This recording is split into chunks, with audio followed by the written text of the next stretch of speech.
नमस्कार, good morning. आप देख रहे हैं न्यूज 24। मैं हूं आपके साथ रोमिता तिवारी। वो खबरें जो दिन भर बनेंगी हेडलाइन, वो खबरें जो आपको अखबार में नहीं मिलेंगी।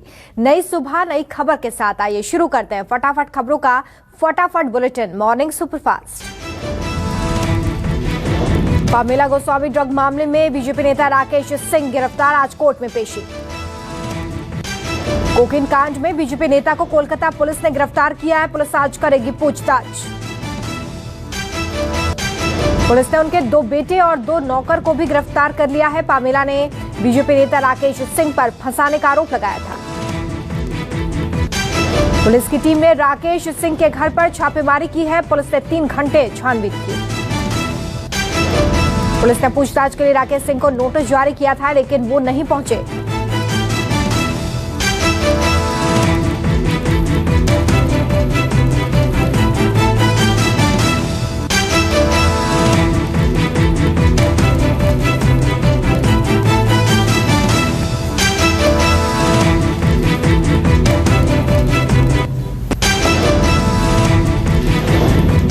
पश्चिम बंगाल के हुगली के डनलप मैदान में सीएम ममता बनर्जी की रैली। इसी मैदान में 48 घंटे पहले पीएम मोदी ने की थी रैली। हेलीपैड से वॉकिंग डिस्टेंस पर मंच बनाया गया, स्थल को गंगा जल और गोबर कर पवित्र किया गया। विधायक असीत मजूमदार और गौरीकांत मुखर्जी के नेतृत्व में मैदान में 25 पौधे लगाए गए हैं। पीएम के दौरे से पहले काटे गए थे पेड़। भारतीय क्रिकेटर मनोज तिवारी टीएमसी में हो सकते हैं शामिल, सूत्रों के हवाले से खबर। मनोज तिवारी के साथ कांग्रेस और बीजेपी के कुछ सदस्यों के टीएमसी में शामिल होने की संभावना।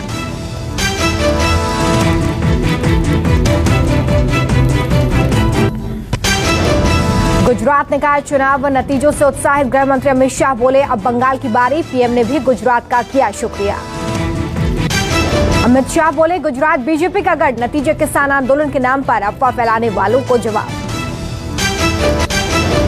निकाय चुनाव में बीजेपी ने गुजरात की 6 नगर निगमों पर फिर किया कब्जा, कांग्रेस की शर्मनाक हार। आप 2 दर्जन से ज्यादा सीटें जीतकर दूसरे नंबर पर आ गई है बीएसपी और एआईएमआईएम को भी जश्न का मौका मिला। गुजरात में 27 सीटें जीतने से उत्साहित आप नेता, 26 तारीख को बधाई देने गुजरात जाएंगे केजरीवाल। 5 राज्यों में होने वाले विधानसभा की चुनाव तैयारियां अंतिम दौर में। चुनाव आयोग ने आज सुबह 11 बजे बुलाई बैठक। बैठक में विधानसभा चुनावों के कार्यक्रम को अंतिम रूप दिया जाएगा, चुनाव की तैयारियों का खाका तैयार। टूल किट मामले में गिरफ्तार दिशा रवि को जमानत, पटियाला हाउस कोर्ट ने दिए रिहाई के आदेश। कोर्ट ने कहा कि दिल्ली पुलिस के पेश किए गए सबूत आधे अधूरे, 1 लाख रुपए के निजी मुचलके पर रिहा किया। टूल किट मामले में शांतनु की जमानत अर्जी पर आज पटियाला हाउस कोर्ट में सुनवाई। दिल्ली बॉर्डर पर किसानों के आंदोलन को 91 दिन पूरे, कृषि कानूनों के खिलाफ डटे किसान। संयुक्त किसान मोर्चा की बैठक में नई रणनीति पर चर्चा, आंदोलन के तीसरे पड़ाव को लेकर कार्यक्रम तय। 28 फरवरी की बैठक के बाद आगे आंदोलन की घोषणा की जाएगी। किसान संगठन आज दमन विरोधी दिवस मनाएंगे। किसान आंदोलन पर हो रहे दमन का विरोध किया जाएगा। सभी तहसील और जिला मुख्यालयों पर राष्ट्रपति के नाम ज्ञापन सौंपा जाएगा। यूपी के बाराबंकी में भारतीय किसान यूनियन की महापंचायत, भारी संख्या में किसानों के जुटने की संभावना। भारतीय किसान यूनियन के राष्ट्रीय अध्यक्ष नरेश टिकैत सहित कई दिग्गज किसान नेता महापंचायत में शामिल होंगे। आत्मनिर्भर भारत से डिफेंस सेक्टर को मजबूत करने को लेकर आज विनिवेश पर एक वेबिनार का आयोजन। बैठक में पीएम मोदी, वित्त मंत्री निर्मला सीतारमण, वित्त विभाग के अधिकारी और निजी एक्सपर्ट्स शामिल होंगे। वेबिनार में 10 अलग अलग मंत्रालय के अधिकारी भी शामिल होंगे। निजीकरण और एसेट मोनेटाइजेशन पर चर्चा होगी। उत्तराखंड पुलिस फोर्स में अब होगा महिला कमांडो दस्ते का गठन। 22 महिलाओं का कमांडो दस्ता ट्रेनिंग के बाद एटीएस हिस्सा बनाएगी। दस्ते को आज सीएम त्रिवेंद्र सिंह रावत हरी झंडी दिखाएंगे। महिला कमांडो दस्ते को हरिद्वार महाकुंभ में पहली तैनाती मिलेगी। अयोध्या में राम मंदिर निर्माण समिति के अध्यक्ष नृपेंद्र मिश्र ट्रस्ट के पदाधिकारियों संग करेंगे बैठक। L&T के एक्सपर्ट भी होंगे शामिल।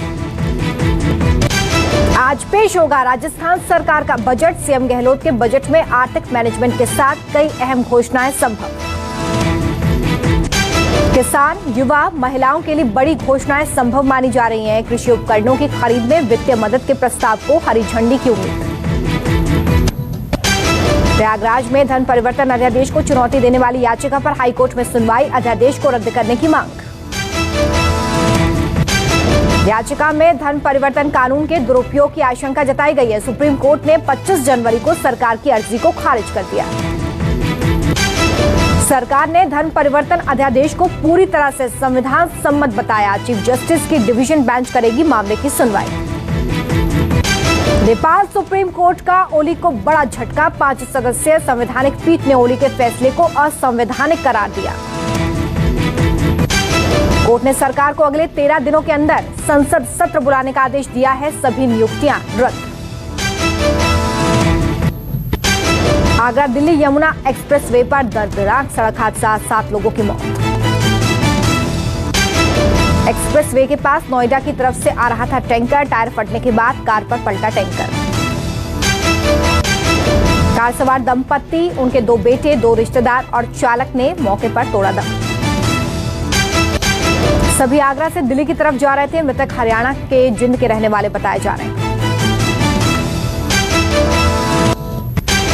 यूपी के प्रतापगढ़ में रोड पर ही भिड़े 2 परिवार। सड़क बनी अखाड़ा, जमकर हुई मारपीट। शहर की पुरानी पट्टी में रोड इलाके की घटना। बच्चों के झगड़ों में महिलाओं के बीच हुई पटका पटकी और चले लाठी डंडे।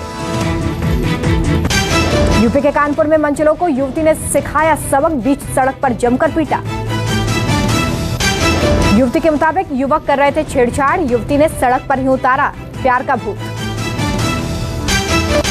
यूपी के हापुड़ में मामूली विवाद को लेकर 2 पक्षों में जमकर बवाल। पुलिस के सामने दोनों पक्ष एक दूसरे को पीटते रहे। दोनों पक्षों ने मारपीट के बाद एक दूसरे की गाड़ियों में भी तोड़फोड़ की है। घटना हापुड़ के मीनाक्षी रोड इलाके की। नोएडा के सेक्टर 2 में गार्ड की हत्या का वीडियो वायरल। 2 हफ्ते बीत जाने के बाद भी पुलिस के हाथ खाली। पुलिस की 3 टीमें आरोपी की तलाश में 300 से ज्यादा कैमरों की फुटेज खंगाल चुकी हैं, लेकिन अब तक आरोपी गिरफ्त से बाहर। पुलिस अधिकारियों का दावा है कि जल्द ही मामले का खुलासा कर दिया जाएगा। बिहार के भागलपुर में पुलिस ने किया हथियार तस्कर गिरोह का पर्दाफाश। भारी मात्रा में हथियार और कारतूस बरामद। ये तस्कर पूर्णिया के इलाके में एक्टिव थे। यहां से खरीद और बिक्री करते थे। इनके पास से पुलिस को बुलेट बाइक भी मिली है। पूछताछ के दौरान पता चला है कि हैदर अन्य हथियार तस्करों से मिलकर अवैध हथियार और कारतूस पहुंचाने का काम करता था। लखनऊ में चलती ट्रेन में चढ़ने की कोशिश करते वक्त महिला गिरी। मौके पर मौजूद आरपीएफ महिला सिपाही ने बचाई जान। पूरी घटना सीसीटीवी कैमरे में कैद। दिल्ली जाने के लिए गोमती एक्सप्रेस में चढ़ रही थी महिला। कोरोना के नए स्ट्रेन को लेकर आज स्वास्थ्य मंत्रालय की अहम बैठक। दोपहर 12 बजे शुरू होगी मीटिंग।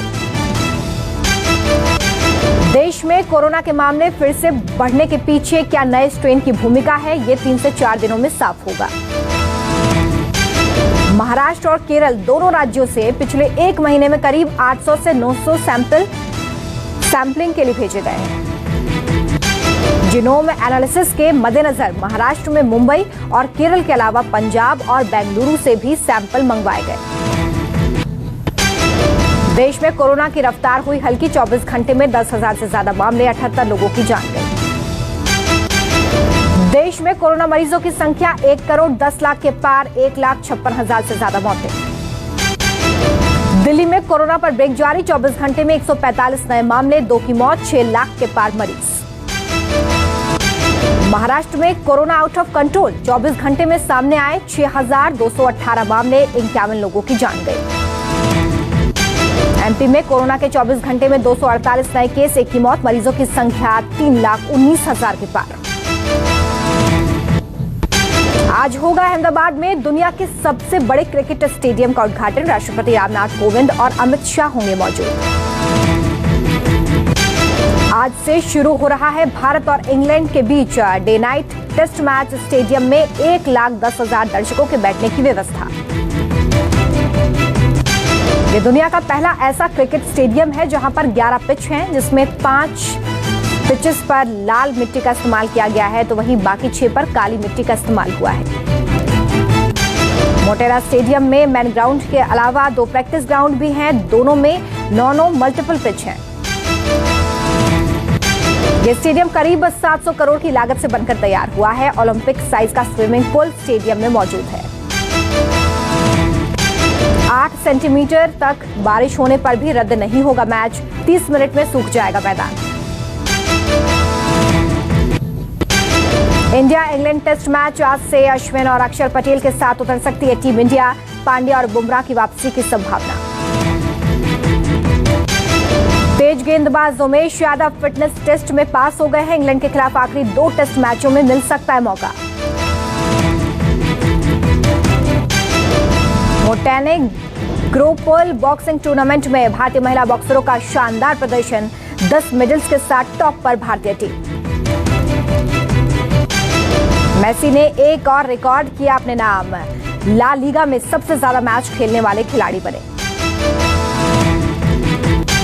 नोवाक जोकोविच ने जीता 9वां ऑस्ट्रेलियन ओपन खिताब। रोजर फेडरर और राफेल नाडाल को बताया अपना आदर्श। शेयर मार्केट में तेजी। सेंसेक्स 50,000 के पार, जबकि निफ्टी भी 14,700 के ऊपर।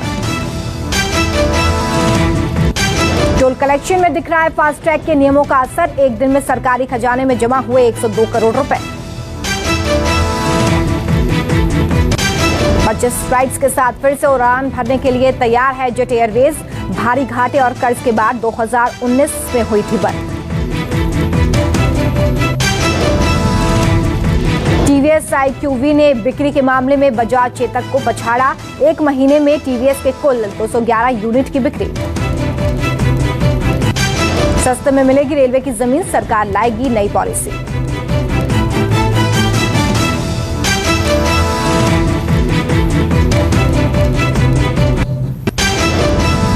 Xiaomi ने भारत में लॉन्च किए पोर्टेबल ब्लूटूथ स्पीकर और नेकबैंड ईयरफोन्स। कीमत 1,799। Redmi 9 पावर का नया 6GB रैम वेरिएंट लॉन्च। बड़ा डिस्प्ले, दमदार बैटरी है फोन में। 25 फरवरी को लॉन्च होगा Redmi Book Pro laptop. 2 display से हो सकता है connect. Vivo S9 5G smartphone 3 मार्च को होगा लॉन्च। फोन में 2 सेल्फी कैमरा और 12GB रैम मौजूद। Dolby Atmos 3D के साथ बोट का साउंड बार भारत में लॉन्च। कीमत 15,000 से कम। तापसी पन्नू के साथ ऑन स्क्रीन रोमांस करते नजर आएंगे किंग खान। राजकुमार हिरानी की फिल्म के लिए आए साथ। हॉरर फिल्म भेड़िया में नजर आएंगी कृति सेनन। Teaser out. सुशांत सिंह राजपूत को सम्मान देगी भारत सरकार। दिवंगत एक्टर के नाम पर एक नेशनल फिल्म अवार्ड नाम रखने पर विचार। एक्टर सोनू सूद ने खोला ढाबा। तंदूरी रोटी बनाने का वीडियो वायरल। सारा अली खान को नहीं पसंद पैसों की बर्बादी। बोली सरोजनी के कपड़ों में मैं खुश हूं। म्यांमार में सेना का प्रतिबंध बेअसर। हजारों प्रदर्शनकारियों ने यूएस दूतावास के बाहर किया प्रदर्शन। अमेरिकी राष्ट्रपति जो बाइडेन ने कोरोना से जान गंवाने वाले 5 लाख लोगों को दी श्रद्धांजलि। संयुक्त राष्ट्र ने कोरोना के खिलाफ जंग में भारत को बताया ग्लोबल लीडर। भारत ने कोविड वैक्सीन की 2 लाख डोज मुहैया कराई। इजरायली शोधकर्ताओं का दावा, फाइजर की वैक्सीन ने रोका 99% कोरोना वायरस। चीन ने अमेरिका से कारोबार से प्रतिबंध हटाने की लगाई गुहार। अमेरिका के इस प्रतिबंध को गैर जरूरी दखल मानता है चीन। कोविड-19 की तीसरी वैक्सीन की मंजूरी देने वाला